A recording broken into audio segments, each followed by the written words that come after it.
August 20, 2024 మంగళవారం. ఇంకే రోజు మనం కలికిరి మార్కెట్లో, దాంతోపాటు అనంతపురం మార్కెట్లో గొడవ ఎందుకు జరుగుతుందనే సిచ్యువేషన్ మనమైతే ఒకసారి అనాలిసిస్ చేద్దామండి. రీసెంట్గా మన మదనపల్లి మార్కెట్లో జరిగిందో చూడండి, మీకు గుర్తుంటుందో లేదో, నాకైతే గుర్తుంది.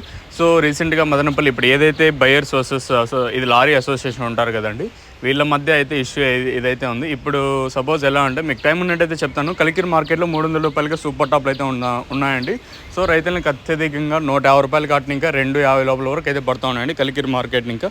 సో ఇది కలికిరి అప్డేట్ వచ్చేసి. ఇంకా అనంతపురం ఈ గొడవ ఎందుకు జరుగుతుందంటే, ఇప్పుడు సపోజ్ లారీ అసోసియేషన్ వచ్చి మా బండ్లే పెట్టాలా అని లారీ అసోసియేషన్ వాళ్ళు అంటాను. బయర్స్ లేదు అంటే మా దగ్గర ఉండే బండ్లు మేము పెడతాము. వీళ్ళ మధ్య ఎందుకు గొడవ అంటే, ఇప్పుడు సపోజ్ లారీ అసోసియేషన్ వాళ్ళు ఒక ప్రైస్ అనేది ఫిక్స్ చేస్తారు. ఇప్పుడు సపోజు మధ్యప్రదేశ్ కానివ్వండి, ఇలా కొన్ని రాష్ట్రాలకు పోతాయి కదండి. ఆ ప్రైస్ ఫిక్స్ చేసేటప్పుడు వాళ్ళకి కొంతమంది లారీ అసోసియేషన్ వాళ్ళకి అంటే ఒక్కొక్కసారి గిట్టుబాటు అవుతుంది, ఇంకోసారి కాదని వాళ్ళు అంటున్నారు. సో అలా లేదు, మేము ఎంత ప్రైస్ ఫిక్స్ చేసినా మీరు అంతకి రావాల్సిందని వీళ్ళు అంటారు.